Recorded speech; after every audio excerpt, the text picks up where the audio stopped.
Thank you for tuning in to the GSMC Basketball Podcast presented by the GSMC Sports Network.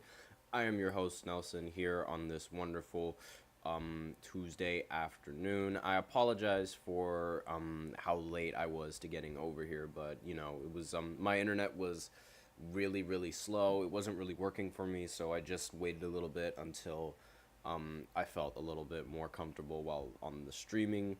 So the first segment we're going to talk about is going to be focusing on obviously the finals. We've been previewing a lot before, and now we finally have word on Kristaps Porzingis, and we're just going to talk a little bit about that in the first segment. Then in the second segment, we're going to look at the Eastern Conference Finals losers, the Indiana Pacers, and I'm just going to basically just give my opinions on where they should go from here with their roster.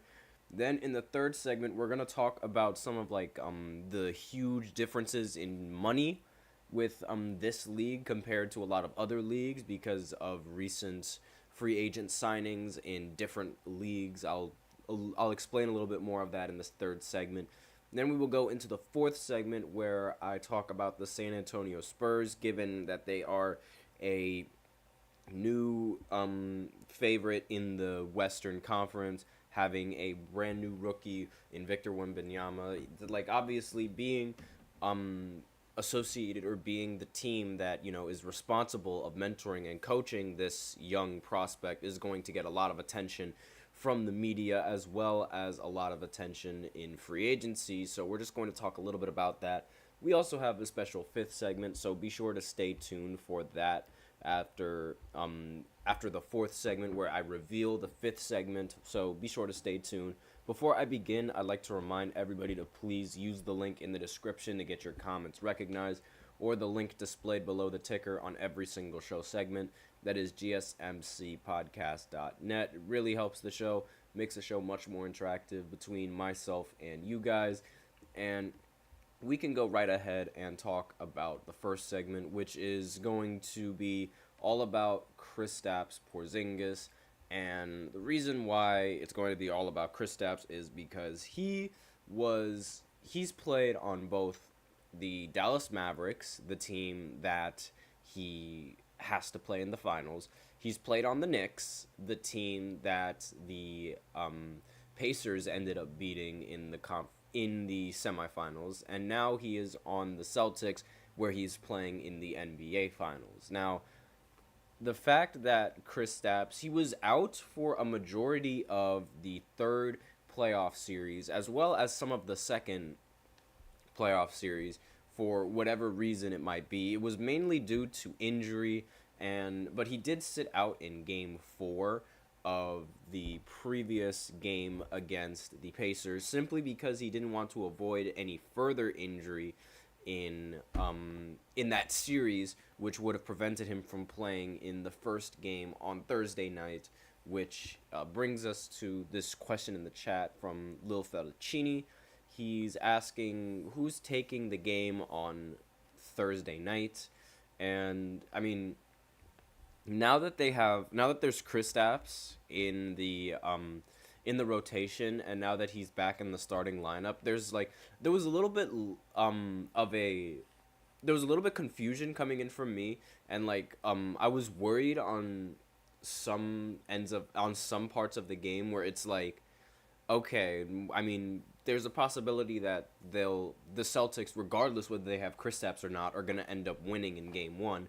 But do I really want to pick them until I know that Kristaps is going to be healthy? So, I mean, I've had the Celtics winning the series for the longest time. I mean, I hope they don't, but for the sake of getting the right picks, I think that the Celtics are probably going to end up coming out in as the winners in the first game. They do have home court They have home court advantage. They have much longer time to rest. They have all the prep time they could possibly ask for this one game.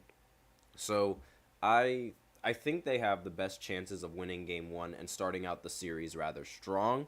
And I mean, come on, they have home court advantage. This is a team that absolutely thrives when playing. I mean, granted, I can't really say that they thrive in playing in the home court because their only losses in the playoffs have been on home court.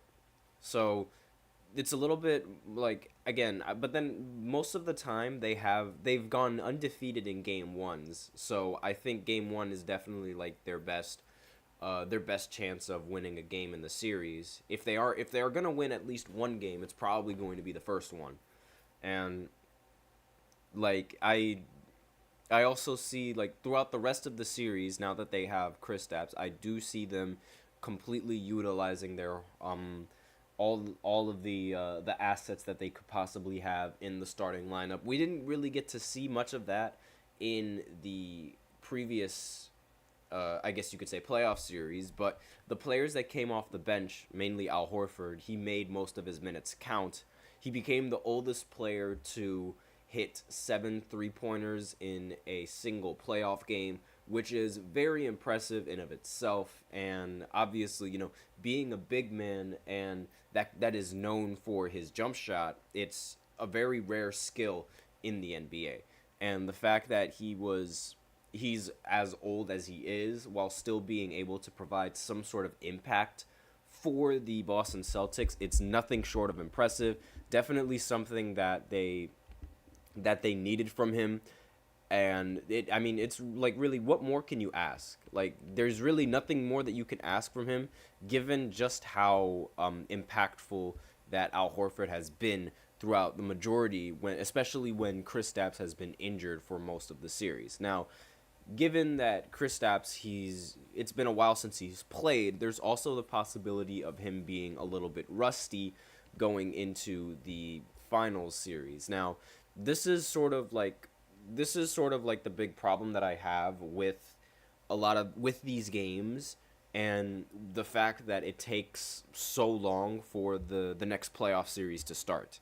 Like, it should not take this long for game 1 of the NBA finals to take place. It should be happening either today or Wednesday, something like that. The days should be adjusted just in case, like, if the series goes, or if the previous series, like, the Western Conference Finals and the Eastern Conference Finals, if they don't end up going to 7 games, or if they don't end up going to 6, or if they don't even end up going to 5, then the finals days should be moved. Because, again, the two matchups before the finals, they ended in a short amount of time. They ended in 5 games, respectively. I mean, they ended in 4 games for the Celtics, 5 games for the Mavericks. So you could have given the Mavericks a whole weekend to rest, and then maybe either today or Monday would have had one of those playoff games being already played. I mean, I don't understand why wait so long for whatever reason it might be. I genuinely don't understand why wait so long for just to play one game. And this wait, it really has me annoyed, because it's like I'm sitting here wanting to talk about NBA basketball, but I can't talk about NBA basketball because there is not a single game going on. So that kind of stinks, and it's really unfortunate. So, I mean, that's basically all that needs to be talked about for this game. Thank the Lord that there's not going to be a single asterisk being put on this series, because one of the things that I don't really like about how this playoffs has been progressing is the fact that the two teams in the Eastern Conference Finals, a lot of people are putting asterisks on their achievement and the fact that they made it so far, because they're giving the Celtics an asterisk because they played against the Cavs team that wasn't 100% healthy, as well as playing against the Miami Heat team that wasn't 100% healthy, and even the Pacers that weren't 100% healthy in their series. However, the Indiana Pacers, on the other hand, they also played an injured Bucks team as well as playing an injured Knicks team. So both of those teams are, like, if we're going according to asterisks, they're where they're at simply because of injuries. And in my opinion, I don't think that's really fair to the teams that have made it that far, because it just doesn't make any sense to me. Like, why are we discrediting all of the good things that these teams along with these players are doing? It's just not fair. It's not how it works, and it shouldn't work like that. Now, that's my opinion on it, but I can't really say much about that. So with that, we are out of time for this first segment. So now we will go ahead and go into the second segment where I talk about the where the Pacers would go from here, seeing as how their regular season and their postseason runs has come to an end. So I will be right back after this short break. Be sure to stay tuned. I feel like I'm losing my mind. Is everybody in the world blind? Please, Lord, give me a sign, a sign. I feel like I'm losing my mind. Is everybody in the world blind? Please, Lord, give me a sign, a sign. I wanna be the greatest. Everybody on the fake shit. I look around and feel like everybody is the fakest. I make this every day and I'm impatient, hoping one day I blow up from the basement. Statement, the top is so vacant. I don't hear shit that I think is amazing. Waiting for my day when I'm playing sold out shows for 1,000 faces. Hey, give me that crown, get in my way and to be put down. It ain't your place, all this my town. If I want that shit, then I'll get it right now.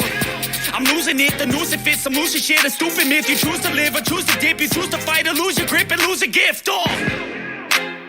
I feel like I'm losing my mind. Is everybody in the world blind? Please, Lord, give me a sign, a sign. I feel like I'm losing my mind. Is everybody in the world blind? And we are back with the second segment of the GSMC Basketball Podcast, presented by the GSMC Sports Network. And in this second segment, we're going to be looking at where the Pacers should go now, given their postseason is now completed and their regular season is also over.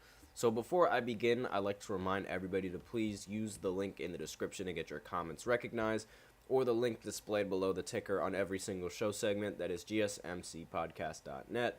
Really helps the show, makes the show much more interactive between myself and you guys.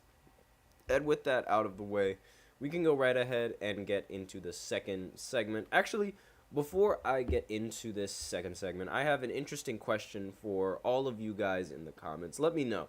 If you were able to get free front row seats to any kind of sporting event, which would it be?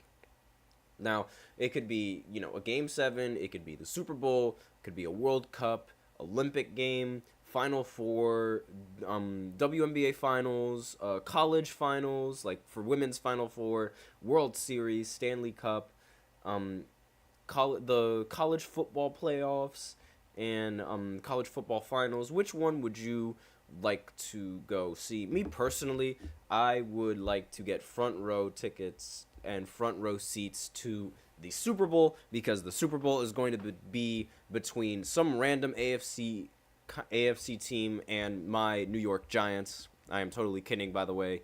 That is not what the Super Bowl is going to be. It's probably going to be some random AFC team along with a random NFC team. I have no idea who's going to make the Super Bowl. If you guys want to listen more on about football, and we do have a podcast on literally specifically on fantasy football as well as football in general.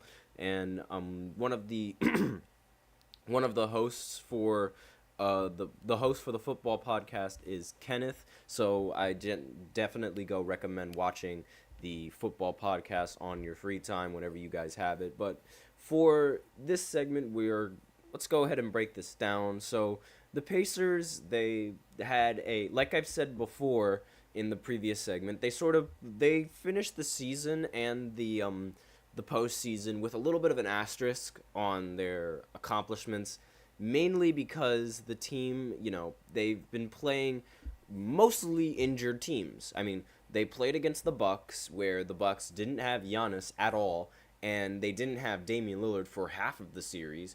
So that's sort of an asterisk. And then what makes it even worse is that they destroyed the perfect just find New York Knicks, and it just ruins their chances, and there's absolutely nothing that they can do about it. And the Knicks, they mainly went through the playoffs, as well as the Milwaukee Bucks. They went through it injured, and because of these injuries that a lot of these players were sustaining, it caused them to end up being shorthanded come the postseason. Now, Julius Randle, he was always injured, so they didn't even have to worry about playing against him. But then went OG Anunoby, then went Josh Hart, then went Jalen Brunson, and now all of them are hurt. And there is nothing that the Knicks can do about it because they've been eliminated in Game 7. However, despite the fact that they've been playing against some of the most injury-ridden teams that the NBA has seen in a while, it's not like they played horribly in that series. Now, the Pacers, they went on and scored like 70-plus points at the half against the Knicks, which was arguably one of the biggest smackdowns in the entire NBA playoffs that I've ever seen. They also ended up, they smacked the Bucks really badly in the playoffs. They mainly, some of their greatest achievements are actually beating the Knicks in the previous series, despite the fact that the Knicks were the ones that were injured. Now, even though they were injured, they still needed to play very well in order to win out in the series, because the Knicks, they weren't going out without a fight. And the problem is just that, the fight that they put on wasn't really up to par. Like, the Knicks, they played really badly in Game 7. They also played really badly in Game 6. And they played really badly. They played really badly in Game 4 as well. It was just not, overall, it was just not good. And, the fact that they were this close to, the Knicks were so close to beating them, it's kind of sad on the Pacers standpoint, but at the end of the day, it doesn't really matter because they made it all the way to the Eastern Conference Finals. So should they run it back, or should they what should they do? What should be their next step? So I think with the roster that they have, the first thing that they have to do is make sure that they have Pascal Siakam locked up and ready for the next season. They got to make sure that he is already under the contract and he cannot go and get traded anywhere. He can't do none of that, because that would definitely affect the Pacers and their chances. Now, having Tyrese Halliburton, as long as you're able to keep Halliburton and maybe even Pascal, depending on how well he develops, then I feel like you should always have a major shot in the Eastern Conference. Now, the fact, simply just because the team, they made it all the way to the conference finals. So I genuinely think they have, they should just run it back. This is a team that has the pieces that they need to stay being successful. They have a competent, as much as I don't like saying this, they have a competent point guard, and he's shown that he has the ability to be consistent whenever the team needs him to be. Keyword, whenever the team needs him to be. Because throughout a majority of the season, it didn't really seem like he was doing much, offensively or, to help the team. But towards the end of the season and coming towards the postseason, it seemed like Halliburton really, started to do a lot better. He started to play better. He started, everything was just working for the team, and there was really nothing that he could do wrong, it seemed like. So, with this in mind, I do think that, this team is still good enough to just keep running it back, keep competing, because the fact that the Eastern Conference doesn't have a consistent threat every single year, similar to how they had with LeBron, now they don't really have to worry as much as to, who do we have to worry about LeBron in the postseason.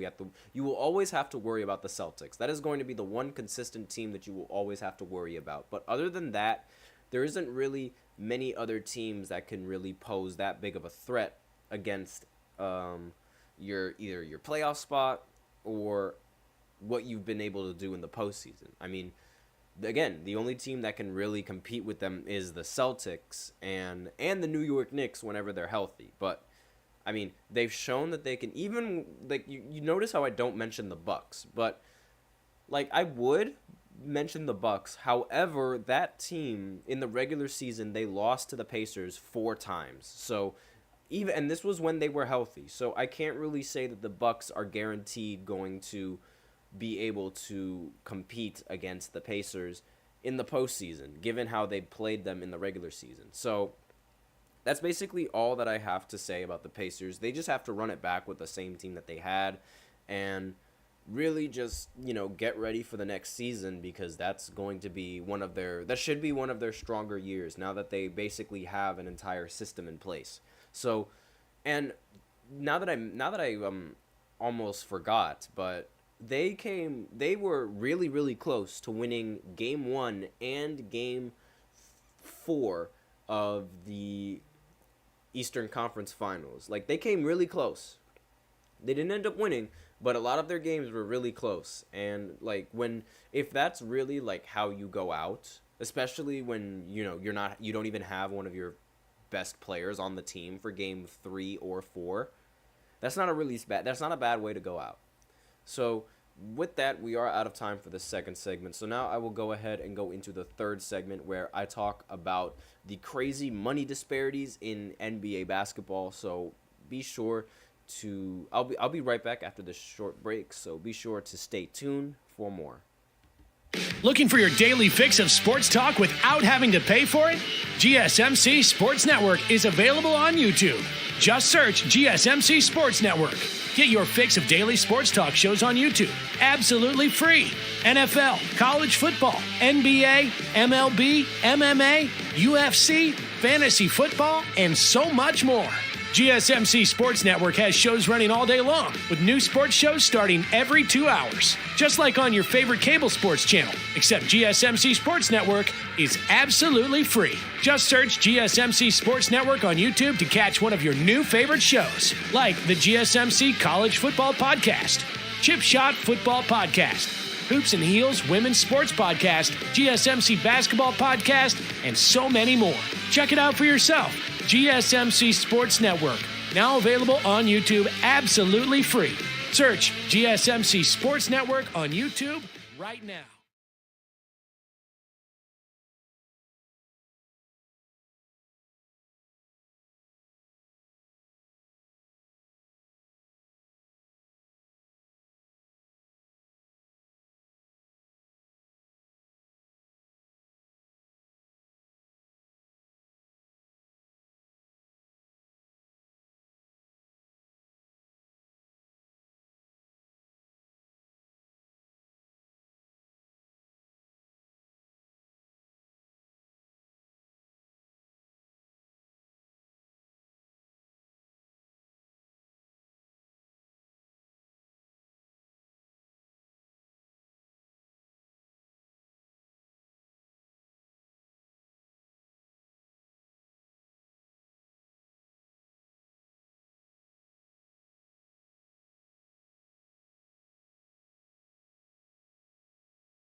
And we are back with the third segment of the GSMC Basketball Podcast, presented by the GSMC Sports Network.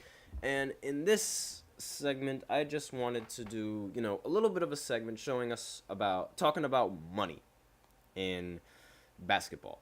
Now, if you notice, there have been a lot of free agent deals, and there have been a lot of possible signings, and that shatter bank accounts. Now, the reason why I say it like this is because the amount of money that a lot of these players could end up making, or that they are making, is absolutely ridiculous. So, for example, let me just go ahead and pull up the details of the contract. Here we go. So right now, Luka is currently on a 5-year, $215 million designated extension that he signed in 2023, and it has a player option for the final year in 2026 and 2027. Now, one of the things that make that I'm looking at the article right now, he then becomes eligible to sign a 5-year, $346 million Supermax extension next year in the 2025 offseason. So with this contract in mind, like he can make either $215 million to $346 million just off of NBA contracts alone. That is a lot of money, but you'd expect somebody who's this good at basketball. I mean, Luka Doncic is ridiculous at basketball. You'd expect somebody this good to be making this much money in the NBA. But you look at Jordan Poole and you look at his contract. So basically, a little bit of background on Jordan Poole. So he plays for the Wizards. He's averaging 17 points, 2 rebounds, 4 assists on 41% shooting from the field. And like again, the shooting numbers, they're really, really bad. I mean, 41% from the field, and I believe 33%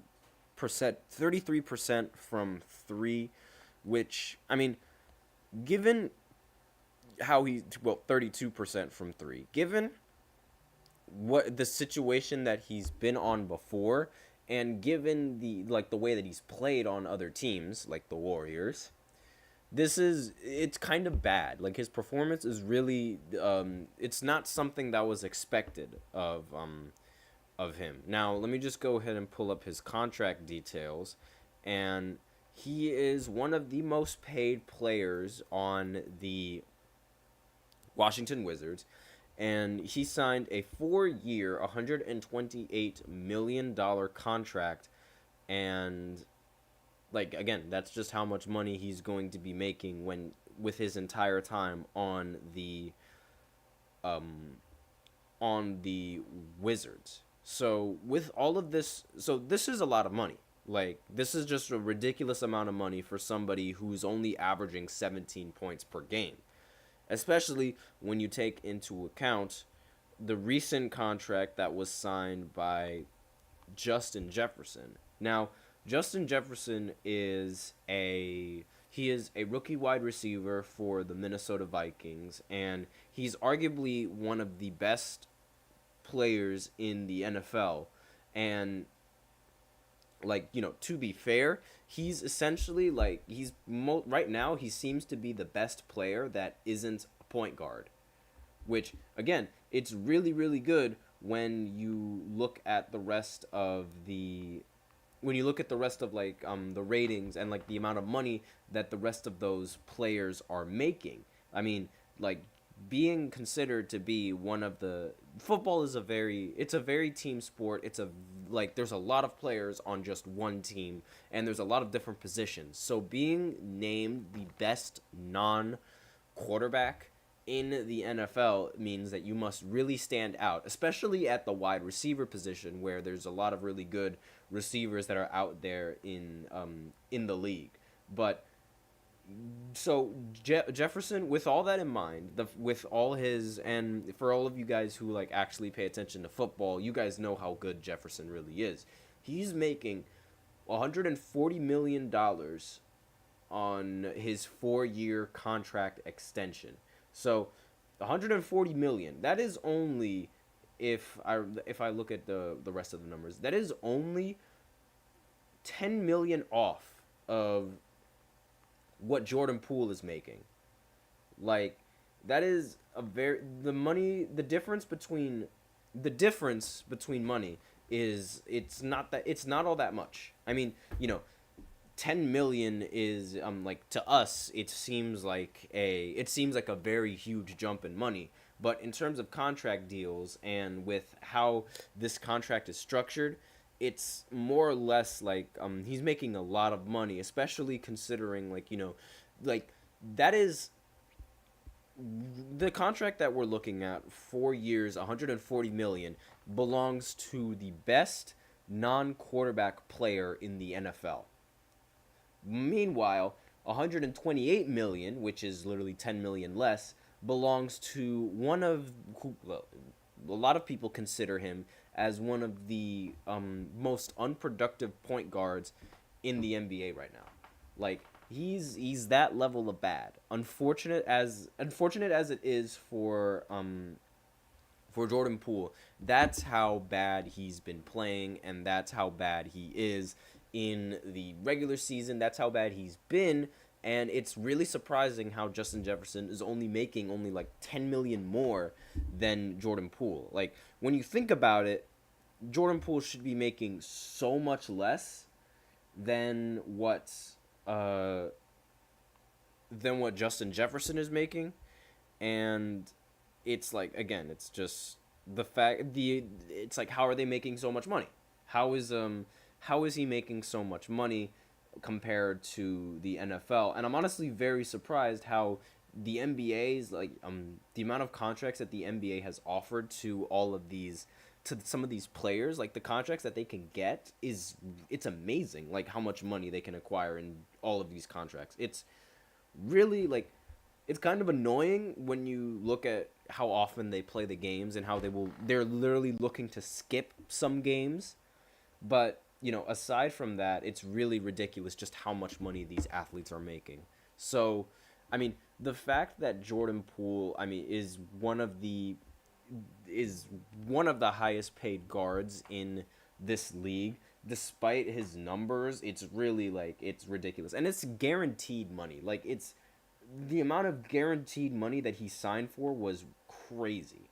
Now, the fact that Jefferson's like,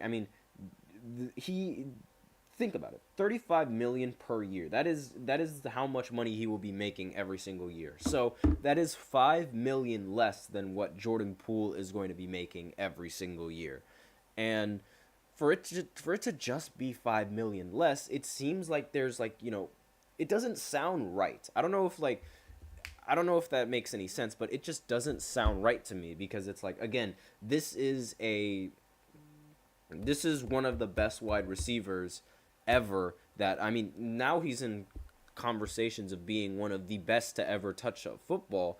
And here we have Jordan Poole, who's nowhere near the best player to touch a basketball, making only $5 million less. I think it's crazy, but that's basically all the time that we have in this third segment. So now we will go ahead and go into the fifth segment, where we talk a little bit about the San Antonio Spurs and where they should go with this lineup as well, and what they should really be doing with the offseason now at their disposal. So I will be right back after this short break. Be sure to stay tuned.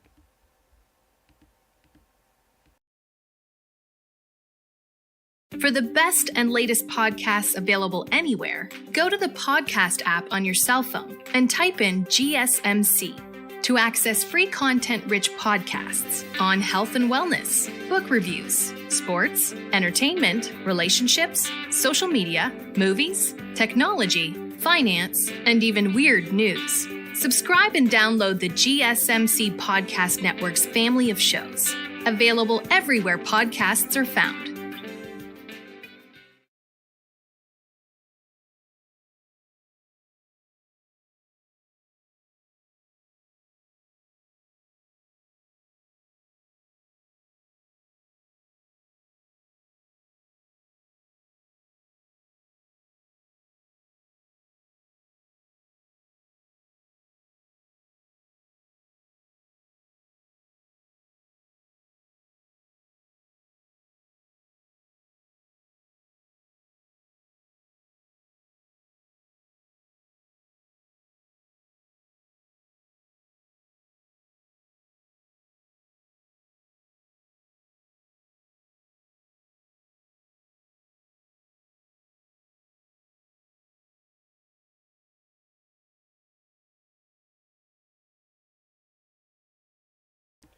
And we are back with the fourth segment of the GSMC Basketball Podcast, presented by the GSMC Sports Network. Now, In this next segment, we are going to be talking about the Spurs and their free agency decisions, because there's going to be a lot of questions on what they should be doing in free agency. I mean, the biggest thing that, and the best possible thing that could have happened to this organization, is getting the number one pick in the draft last year, and that's exactly what happened. The team now is back to on its, status to being one of the more respected teams in the Western Conference, which was one of the things that they were lacking for a majority of the recent years that they've been an organization. Obviously, didn't start out that way, having David Robinson as well as Tim Duncan in the lineups for the Spurs early on in their popularity. So now they have Victor. Obviously, Victor is going to be one of those untouchable players in free agency. There is absolutely no way that the Spurs are going to try and move Victor. There is no way that that's going to happen. I mean, with all the achievements that Victor has already done as a rookie, it's only going to get better. And obviously, that is going to take some time. Like this isn't something that's going to happen overnight for this team. And with all of that in mind, the fact that this isn't going to be an overnight thing, they have to sort of hold on to a lot of the players that they have, and they'll have to, hold on to the good ones, and then they'll have to wait as the years progress before they can adjust the cap space, they can adjust free agent signings, all the things of that nature. Now, another player that should also remain untouchable while in the state is Devin Vassell. Now, forgive me if I mess up that name, but he plays the shooting guard. Now, this season he averaged 19 points and 4 assists in 68 games played, which is a vast improvement from the 2021 season where he was only averaging 12 points. So definitely he's a player that's been improving, and he should not be moved from the lineup whatsoever. Everybody else on the Spurs, however, yes, they can all kick the can. I wasn't a big fan of the Spurs roster as a whole. The team itself was just really, really bad.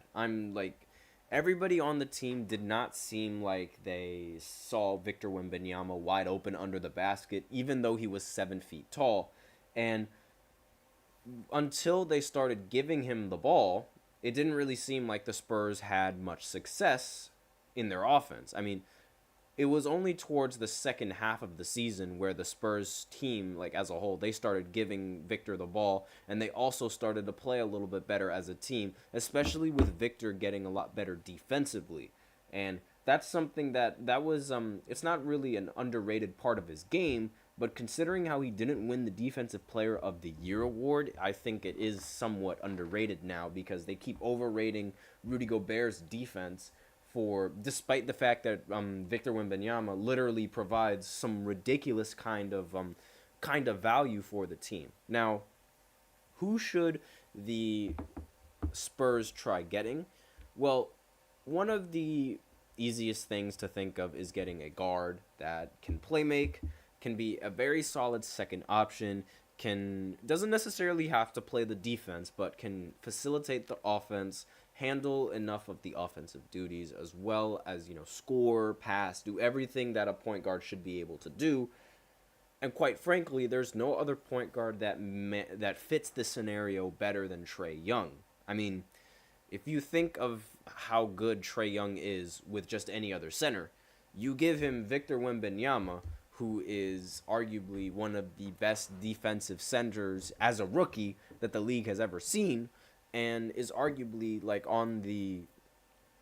on the cusp of being one of the best rim protectors that the league has ever seen, one of the best offensive players that the league has ever seen. You pair that up with Trae Young, and it just makes his life so much easier in terms of scoring, where he doesn't even have to create the shot himself. He can just set a screen and Trae Young can do the work for him. It's literally a match that is made in heaven.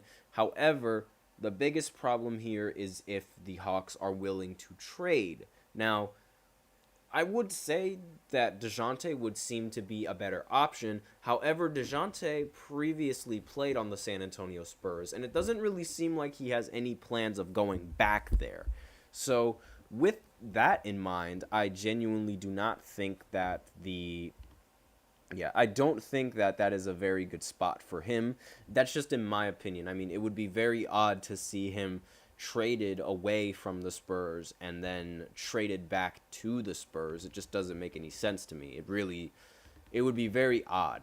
But regardless, if that does happen, if that doesn't happen, I mean, I still think that they would need a guard that is good enough to run the pick and rolls with Victor Wembanyama, a guard that is good enough to play make as well as Trae Young. I mean, there aren't many guards that can do that, but I do genuinely think that if there is a guard that can handle double teams and create easier looks for his teammates, that, you know, you're just setting up Wembanyama for success. Because that was one of the things that a lot of his teammates genuinely didn't do when he was on the roster. I don't know what it was, but that team just refused to pass the ball.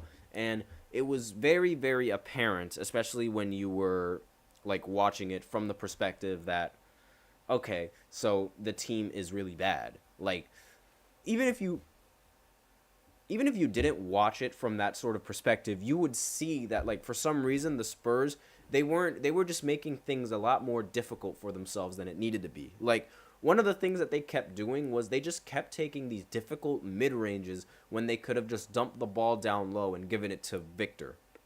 Like, he's 7'4" for a reason, and if you're not utilizing that height to its advantage, then what's the purpose of him even being tall?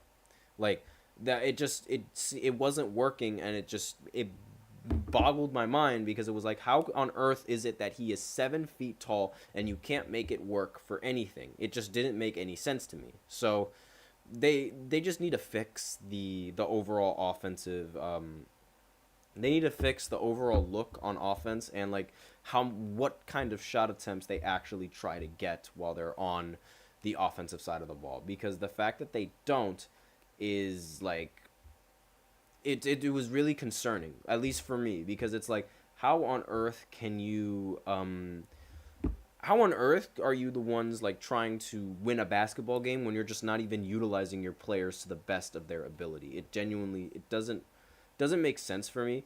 But that's basically all I have for this sort of segment. They need to get a guard that has the potent abilities to score on offense while also having enough ability to play some good defense. Well, not really play good defense, but I mean, like, cause some kind of disruptions. This year, Trae Young was actually really good at getting steals, and it was a really overlooked part of his game. But since that he's able to get the steals now, I think there would be nothing wrong in getting him on the roster.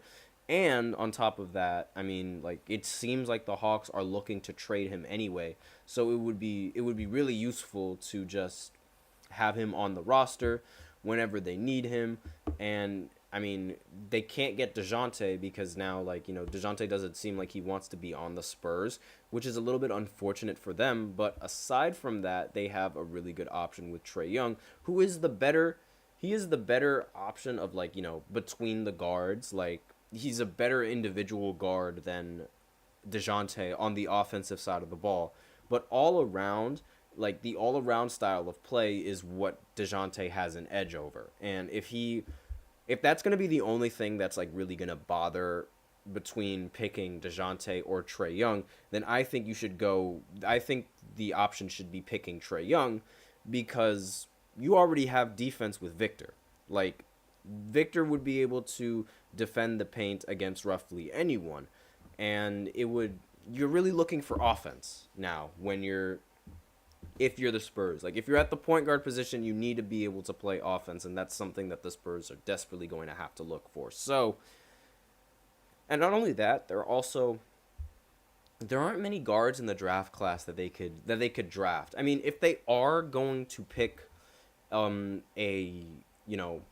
that they can draft, then they would have to work to get either, in my opinion, some of the good picks that you could get are, especially with the pick that they have, is getting Dillingham, who's from Kentucky. He's a really good guard. You could either try and get him, or you can get Dalton Netsch. If you are able to get Trae Young, drafting Dalton Netsch would be a very good acquisition because he is a very good spot-up threat. He once scored 31 points in the college tournament, so he's a really good prospect, and I genuinely think that he would help either the Spurs or honestly, or quite ironically, he would help the Miami Heat as they continue to build their undrafted team. So with that out of the way, we are out of time for this fourth segment. So now we can go ahead and go into the fifth segment where I talk about if the Pacers or the Clippers are going to retire Paul George's jersey. So I will be right back after this short break. So be sure to stay tuned, please.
And we are back with the fifth segment of the GSMC Basketball Podcast presented by the GSMC Sports Network.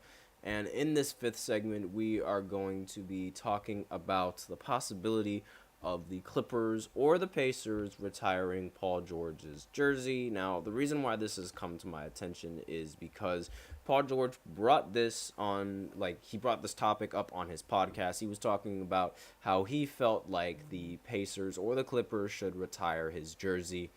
And I'm just here to list my opinions on that. And honestly, the way jersey retirements, they're odd. Like, you don't necessarily have to be in the Hall of Fame to get your jersey retired, but at the same time, you cannot be somebody who hasn't done something significant for their respective franchise. Now, for the Pacers side, this was actually one of my friends actually he argued that he shouldn't be retired for the Pacers because the Pacers years and their successes and postseason successes, they've been a lot more and they've been a lot better under different stars as opposed to Paul George specifically. Now, in the recent NBA, there is not how do I put this? There's not really a consensus on how you get your jersey retired, if that makes sense. There's no real guaranteed set thing that you have to do in order to ensure that your jersey is going to get retired. It has to be a lot of different great achievements that you have for a respective organization. So it's the amount of first teams that you make, the amount of finals appearances that you have, the amount of rings that you have for the franchise, anything that is embedded in history based off of your career for the specific franchise. So it's the one thing the thing that Paul George has done on the Pacers. I mean, he's made it to Eastern Conference Finals appearances 2 different times, but I don't think that's enough to retire your jersey number like that. I mean, he's not even considered one of the best Pacers. He's top 3 at least if you're thinking about best all-time Pacers, but there's not really any sort of, he never made it to the finals, and he's never made it to the finals, And really, like, for the Pacers, like, in that franchise, it seems like, I mean, there's so much history of basketball that you have to spill and mention the Pacers because of that. Because, like, you know, they played against Michael Jordan. They made it to the finals against Kobe. But with Paul George, I can't really, like, say that they've done anything, you know, noticeably different when he was on the roster, if that makes sense. Now, for the Clippers, on the other hand, the Clippers, they made it to the Western Conference Finals for the first time in their entire conception with Paul George. So having his jersey retired for the Clippers makes a little bit more sense. Like, it definitely does make more sense than to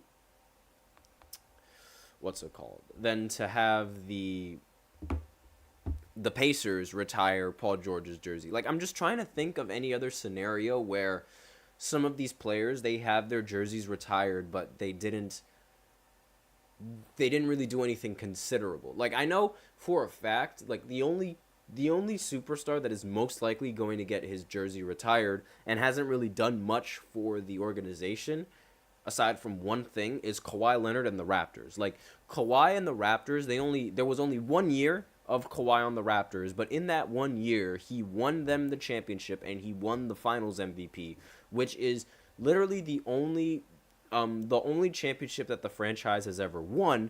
And therefore, that definitely demands respect, and it makes total sense why a player would get his jersey retired for that specific reason. It makes total sense.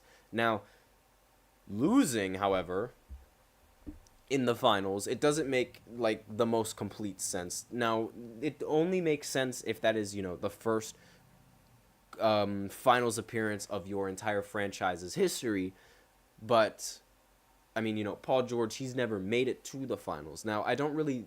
Honestly, Harden's jersey, his might get retired, but Harden has actually broken several records when he was on the Rockets. I can't really think of many records that Paul George has broken for the Pacers, or any records that he broke while he was on the Pacers, let alone, you know, the Clippers. Now, the only memorable thing that he's done for the Clippers is take them all the way to the Western Conference Finals.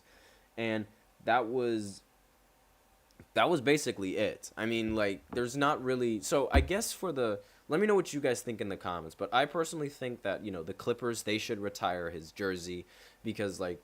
But the Pacers, maybe they shouldn't retire his jersey. That's my sort of thought on that. Let me know what you guys think in the comments. Now, and also, for the Pacers, which jersey would they retire? Would they retire the 24 or would they retire the 13? Like, or maybe they don't retire any of them. Now that I'm thinking about it, I feel like they don't retire any of Paul George's jerseys. Well, except for the one where he was on the Clippers. And even then, if they don't retire the Clippers one, I wouldn't be too sad about it. So that's all I have for this segment. So thank you for tuning in to the GSMC Basketball Podcast presented by the GSMC Sports Network. Your support means a lot to us, so please remember to subscribe to the show, leave a positive review. It really does make a difference. We also invite you to follow us on Facebook, Twitter, TikTok, and Instagram. For more content and updates, please remember to use the link in the description to get your comments recognized, or the link displayed below the ticker on every single show segment. That is gsmcpodcast.net. That is all I have for you today. I am your host, Nelson, and as always, take care.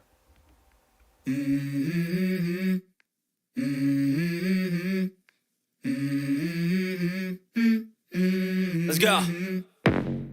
I wake up to a little bit of drool on my pillow, feel like it's gonna be a bad day. Yeah, I'm tired of shit, and the coffee ain't hit yet.